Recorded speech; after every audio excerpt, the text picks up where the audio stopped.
viena širdis ir viena siela. Visi įtikėjusieji buvo vienos širdies ir vienos sielos. Apaštalų darbai, 4 skyrius, 32 eilutė. Tokios bendruomenės mes norime, kai visi esame viena širdis ir viena siela, kai kiekvienas galvojame apie kitus ir iš visos širdies linkime jiems gerą. O tada jaučiamės gerai, kai mums reikia pagalbos, kažkas yra šalia, kai esame vieniši, kažkas yra šalia, kai turime problemų, kažkas išklauso, kai esame laimingi, visi džiaugiasi kartu su mumis, tai tarsi rojus. Jėzus nori tokios šiltos bendruomenės mūsų bažnyčiose.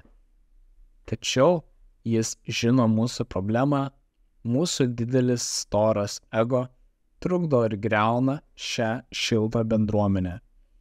Priešas bando mus apgauti visais įmanomais būdais. Jis įkalba mus tikėti, kad mums būtinai reikia visokių dalykų, negalima sau leisti nieko daugiau.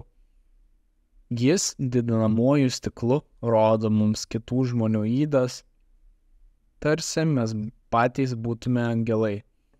Jis rodo mums mūsų problemas, kad galėtume su jomis susidoroti. Jis padaro mus jautrius, todėl jaučiamės ignoruojami, įskaudinti, vieniši ir neteisingai traktuojami.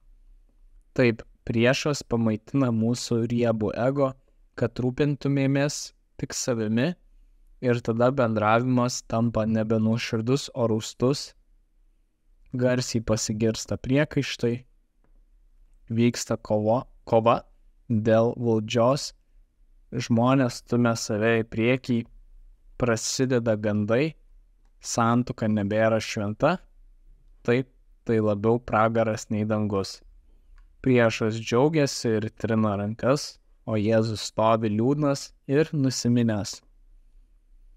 Jėzus nori išrauti šią didelio riebaus ego problemą, štai kodėl jis sako, jei kviečio grūdas nemirs, jis negali duoti vaisių.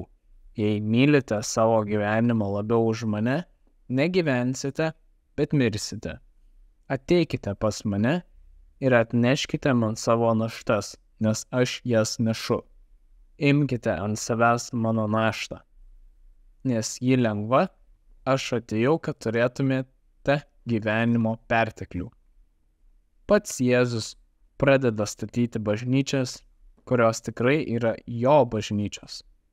Jis rengia žmonės, kurie galėtų gyventi šioje bendruomenėje, jie bus vienos širdies ir vienos sielos ir taps magnetu daugeliui paklydusių sielų. Tačiau tai pavyks tik tada, jei nukryžiuosime savo didįjį riebųjį aš ir pagaliau pasodinsime Jėzų į savo širdžių sostą. Jis turi karaliauti, o ne mano storas jautrus aš. Taip, Jėzau, tu būsi mano karalius. Noriu gyventi dėl tavęs, kaip tu gyveni dėl manęs. Parodyk man, kur mano storas, tingus, jautrus aš griauna bendruomenę ir padėk man kurti gyvenimą per mane. Tu turi man tiek daug palaiminimų, kad man nebereikia rūpintis savimi, taip tu esi mano gerasis ganytojas.